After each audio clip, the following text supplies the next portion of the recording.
Darren, now must be one of the few people, if not the only one, who's a two-time Groundsman of the Year. That must be quite an honour. You must be delighted to have that in your CV. Yeah, I guess so. Awards are always great, but awards are a team effort.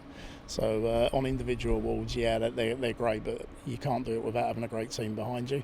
I'm fortunate here at Spurs to have many great groundsmen within the team, both past and present, throughout the years, and some of those have gone on to doing bigger and better things as well. Where did you start out? Where was your initial start in the groundsmanship industry? It's quite a long story, so I'll try and keep it very quick.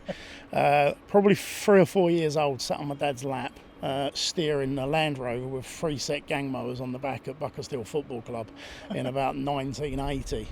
And then, like most groundsmen, my dad got the ump on one Wednesday afternoon when the team were training in the goal area, so he threw the keys down. I picked them up, and at the age of 13 I carried on looking after the local team's pitch, and then that got to the age of 15 and having to do 3 weeks work experience. You were a prodigy. Yeah, so back in what would it have been, October 1988, Steve Braddock gave me my great chance and step up at Arsenal, and he gave me 3 weeks work experience in 88, and then I was fortunate to go back there in 1990 and had the best. It wasn't an apprenticeship, but I always called it my apprenticeship because many people that have worked at Arsenal and been with Steve Braddock will know exactly what I mean by that. And I owe Steve absolutely everything. Without Steve, I wouldn't be where I am now. So I have full respect to him. And he gave me 6 great years before I got a phone call and asked whether I'd be interested in being one of the less publicised transfers between the 2 North London clubs. So in Sol Campbell of your day. Yeah, absolutely. So July '96, I came across the North London divide and joined under Jerry Francis, who was manager back in '96, and I've been here ever since. Great. So looking round here and thinking back to that young lad as a 13-year-old who started out, you could never have envisaged your career path ending up doing what it's done and coming here. No, and I guess if I'm honest, Scott, if I look now 23 years on to what I came into when I came into White Hart Lane and then Chigwell, we just opened Chigwell in '96, and that was a state-of-the-art training ground. We had a groundsman shed with no lights and no running water. State of the art. And if I look where we are now, what actually scares me is what will the industry look like in 23 years' time? Well, that's when you look at where it is now to where it's gone, and you know, us groundsmen, we're fortunate. You know, we've had great people to work with. That was Desso Grassmaster and Sisu are now on board in a similar guise. SGL with the lighting technology. And stadium-wise, you've got pints that fill from the bottom up. And here, you've got what an ingenious idea. You can pour a pint in 30 seconds, and you can drop it out in 2 seconds if you push the widget thing on the bottom. I haven't done that, honest. Looking at the industry as a whole, Darren, you must be delighted to see where groundsmanship is. Your name is known in the industry now, not just across this, but in the sport as well. You're not at the same level as the players, but you have a profile now which was never there 25 years ago, which can't be a bad thing. No, it's probably not. It probably adds pressure, though, if I'm honest.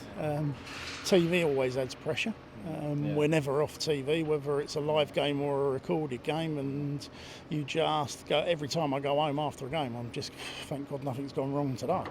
And things can go wrong, and we see it in the industry, and you just pray it doesn't happen to you. But I guess it's something that we've grown in and grown with. It's not been a choice. Yeah, I haven't just gone from there to there. No, and I haven't chosen that. You know, there's many really good groundsmen that have not been in a position as fortunate as I have.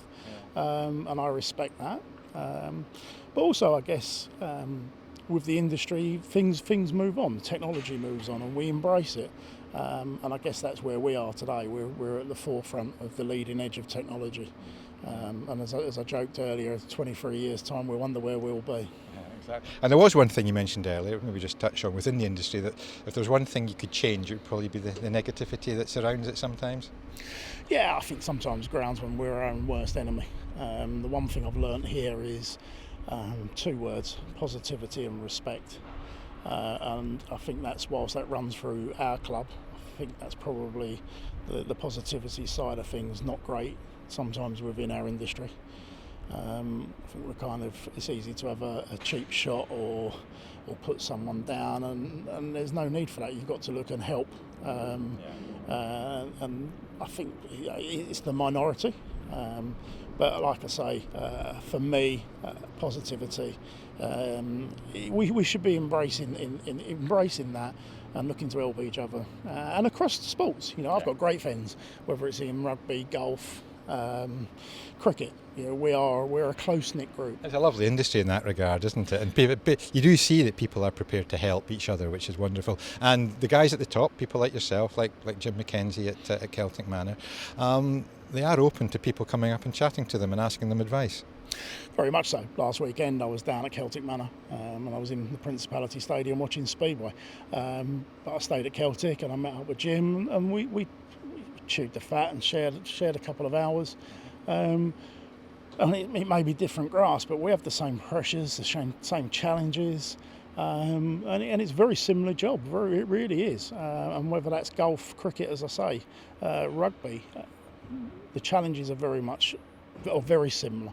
And we're very similar people. And like I say, we're just fortunate to work in a great industry. I mean, if I'd have made it as a footballer, and I know you'll laugh looking at me, but when I was 17, 18, I had half a chance of making lower league, but I would never have had such a career. At best, I'd have played till I'm 30, and I'm now 47 this year, and still at the top end of football. So. Well, we're just hoping that, a bit like Jim, that you'll end up with the letters MBE after your name. Oh, I don't know about that. Oh, yeah, it'd be very nice, but somehow I think not. Anyway, well, thank you very much. I'm delighted. I know you're a very, very busy man, but you've given us a whole lot of time this morning, which we very much appreciate. And a lovely place to work. I'd love to come back here to watch a game sometime when the stands are full, but it's fantastic to be here, and thank you very much once again. You're most welcome. Okay, thank you.